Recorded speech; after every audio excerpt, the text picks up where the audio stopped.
Bonjour, nous voici au 25e dimanche du temps ordinaire.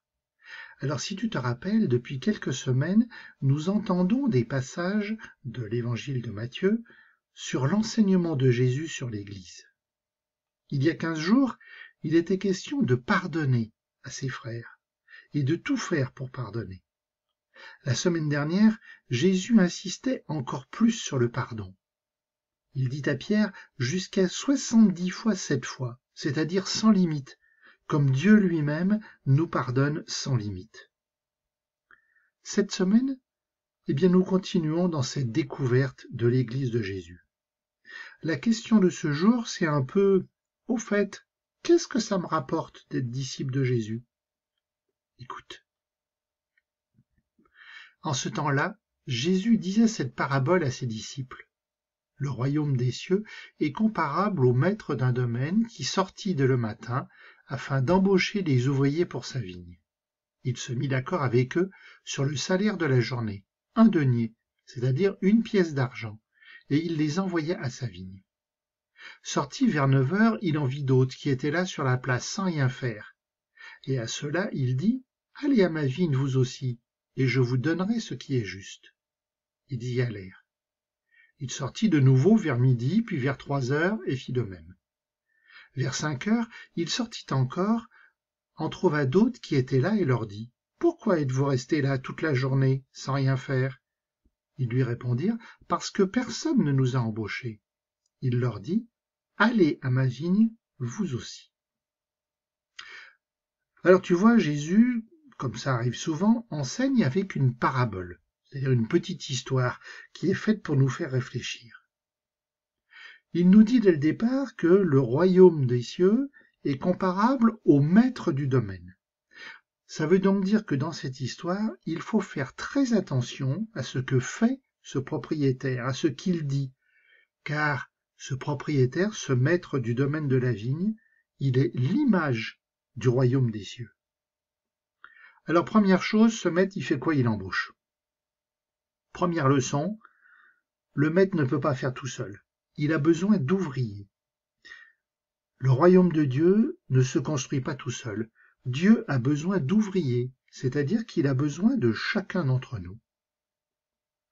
Deuxième chose, le maître embauche tout le temps, aussi bien très tôt le matin, dès le lever du jour, qu'à la fin de la journée, presque au coucher du soleil, la fin de la journée de travail.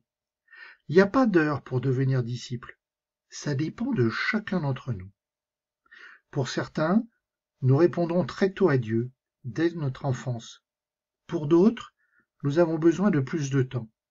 Et parfois, ce sera à la fin de la vie. Alors, qu'est-ce que ça rapporte? Eh bien, si tu fais attention, j'ai envie de dire que c'est là où l'histoire de Jésus, elle commence à dérailler. Parce que le marché passé avec le maître change au cours de la journée. Les premiers embauchés, c'est pour 1 pièce d'argent. À l'époque de Jésus, c'est le salaire habituel pour une journée de travail. Pour les suivants, le maître promet ce qui est juste. Il n'y a pas de précision sur le salaire, uniquement la notion que ce qui sera donné sera bien donné, sera juste. Et pour ceux de la fin de la journée, eh bien tu vois qu'il n'est même pas mention d'un salaire. Ce qui importe ici, c'est d'aller à la vigne. Et là encore, il y a peut-être bien un enseignement de Jésus. Dans le royaume de Dieu, ce qui est important, c'est de se mettre au boulot. C'est pas d'attendre un salaire. Si je suis disciple de Jésus, c'est parce que je réponds à son appel à aller à la vigne. Je réponds à son amour. Et je réponds en donnant à mon tour de l'amour aux autres. Et ça, c'est gratuit. Je n'attends pas une récompense. Ouais, mais avec tout ça, qu'est-ce qui va se passer à la fin de la journée? Écoute.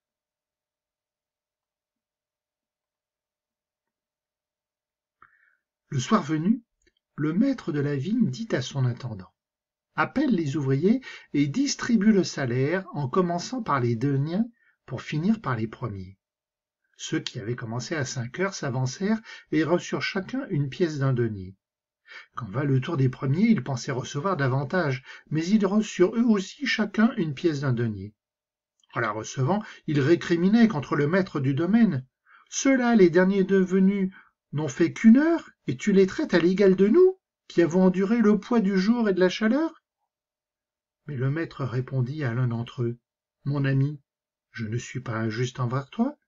N'as-tu pas été d'accord avec moi pour 1 denier? Prends ce qui te revient et va-t'en. Je veux donner au dernier venu autant qu'à toi. N'ai-je pas le droit de faire ce que je veux de mes biens? Ou alors ton regard est-il mauvais, parce que moi je suis bon? C'est ainsi que les derniers seront premiers, et les premiers seront derniers. Alors là, l'histoire de Jésus déraille vachement par rapport à notre logique humaine. Déjà, les ouvriers reçoivent leur salaire dans l'ordre inverse de leur embauche. On s'attendrait plutôt à l'inverse, que ce soit ceux qui ont travaillé le plus longtemps soient payés en premier. Il y a peut-être une raison. C'est pour que justement, ils se rendent compte de ce qui va se passer pour tous les ouvriers. Et là, deuxième couac, ceux qui sont arrivés le plus tard reçoivent 1 pièce d'argent, 1 denier. C'est-à-dire, si tu te rappelles, le salaire qui a été promis aux ouvriers qui ont été embauchés le matin, très tôt. Alors bien évidemment, logique humaine, encore une fois, ces ouvriers pensent qu'ils vont recevoir beaucoup plus. Et patatras, ils reçoivent eux aussi 1 pièce d'argent. C'est-à-dire donc finalement, tous les ouvriers, quelle que soit leur heure d'arrivée au boulot, ont reçu le même salaire. Alors bien sûr, encore une fois dans notre logique, et on les comprend, les premiers ouvriers rouspètent. Quoi? C'est pas juste. On a travaillé beaucoup plus. Mais le propriétaire rappelle ce qui avait été convenu. 1 pièce d'argent pour la journée de travail. Donc le propriétaire a bien respecté ce qu'il avait convenu. Donc finalement, eh bien, dans la logique du royaume de Dieu, n'oublions pas que cette histoire, c'est le royaume de Dieu, et comme dans la logique du royaume de Dieu, il n'y a pas de hiérarchie. On est tous égaux. Car finalement, si on y pense, la récompense, c'est la vie éternelle en Dieu. Et je ne peux pas recevoir une moitié, 1/4 ou une miette de vie éternelle. Dieu me donne tout. Donc, dans le royaume de Dieu, il n'y a pas de premier, il n'y a pas de dernier. Il n'y a que des disciples. Ceux qui sont allés à la vigne, c'est-à-dire ceux qui ont donné de leur amour, de leur temps, de leur tendresse, de leur gentillesse, à un moment ou à l'autre de leur vie. Voilà qui est rassurant. On peut aller à la vigne, c'est-à-dire entrer en relation avec Dieu, à quelque moment que ce soit de notre vie. Et surtout, il n'est jamais trop tard. Ouvre mon cœur, Seigneur, ouvre-le en grand, et détruis en moi la graine jalousie. Aide-moi à me réjouir du bonheur de l'autre, et à être heureux lorsqu'il reçoit, heureux lorsqu'il est entouré, heureux lorsqu'il est aimé, heureux lorsqu'il est le roi de la fête. Ouvre mon cœur, Seigneur. Amen.